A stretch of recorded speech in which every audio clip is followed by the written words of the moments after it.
Bismillahirrahmanirrahim. Assalamualaikum warahmatullahi wabarakatuh. Selamat berpuasa semua dan awasyir membuka. Sebenarnya bulan Ramadan yang mana amalan kita lakukan dengan sebanyaknya kerana amalan ni dilipat gandakan. Contohnya dengan membaca Al-Quran. Sukalah saya nak kongsi satu tips dalam nak mengulang Al-Quran.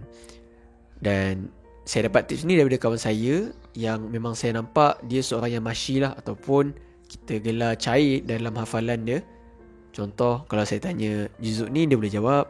Saya tanya ayat ni, boleh jawab. Ayat mutasyabihat pun dia boleh jawab dengan tepat, tak ada masalah.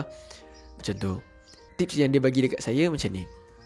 Contoh, kita dah ingat satu juzuk, iaitu juzuk pertama, daripada muka surat 2 Alif Lam Mim Dzalikal Kitabul La Raiba Fihi sehingga muka surat 21 wa qalu kunu hudan wa nasara tahtadu, sampailah ayat akhir sekali dia, iaitu tilka ummatun qad khalat.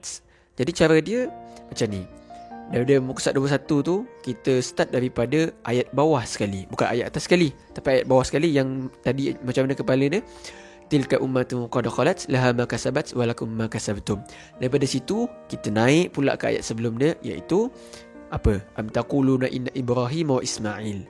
Naik lagi, qul atuhajjunana fillahi wa rabbuna rabbukum. Naik lagi, sibghatullahi wa man ahsanu minallahi sibghah. Tapi bukan kita hafal kepala sajalah, kita hafal sampai habis lah.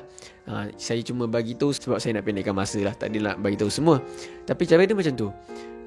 Kita start daripada bawah sekali, naik ke atas, sampailah kita jumpa kepada ayat atas sekali, iaitu contoh macam muka surat 21, atas dia adalah waqalu kunu hudan aw nasara tahtadu. Dan proses dia samalah. Daripada muka surat 21 tu, kita ke muka surat 20 pula. Muka surat 20 start daripada bawah juga, daripada bawah naik ke atas sampai jumpa kepala dia. Contoh dia, tilka ummatun qad khalat laha ma kasabat wa lakum ma kasabtum. Naik, am kuntum syuhada id hadara yaqubal maut. Naik sampai jumpa atas sekali, wa idh yarfa'u ibrahimul qawa'ida minal baiti wa Ismail. Dan macam itulah juga untuk muka surat selepasnya. Kiranya teknik tu macam ni. Start daripada muka surat belakang sekali setiap juzuk, dan daripada ayat bawah sekali naik sampai ke atas. Macam tu. Dan Alhamdulillah, atas pengalaman saya menggunakan teknik tu sampai sekarang, saya dapati teknik tu memang betul-betul kuatkan ataupun kukuhkan ingatan kita. Sebab masalah saya dalam hafalan, saya biasanya contoh satu ayat tu, saya akan, untuk ayat selepasnya lah, saya akan kebiasaannya termasuk ayat muka surat lain, ataupun saya memang tak ingat langsung ayat selepas dia. Tak tahu kenapa.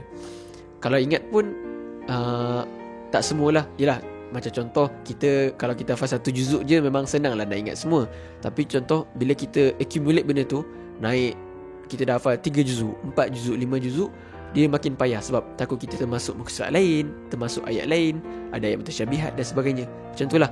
Jadi dengan teknik yang kawan saya bagi tu, Alhamdulillah saya dapati memang betul-betul saya akan ingat. Contoh, ayat ni selepas dia macam ni, ayat ni sebelum dia macam ni, ayat ni untuk muka surat begini, bukan muka surat selepasnya. Jadi saya akan ingat lah, saya tak akan termasuk muka surat lain, tak akan termasuk ayat yang memang lain. Macam tu.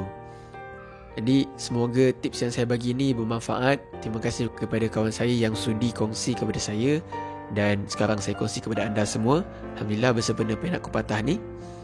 Semoga bermanfaat untuk semua. Selamat beramal untuk bulan puasa ini, untuk tingkatkan amalan kita, untuk teruskan walaupun bukan di bulan Ramadan. Kita start dari bulan Ramadan ni, lama-lama kita jadikan ia sebagai suatu amalan kita untuk bulan-bulan lain, insyaAllah. Jadi cirikan hidup anda dengan Al-Quran. InsyaAllah, jumpa lagi. Assalamualaikum.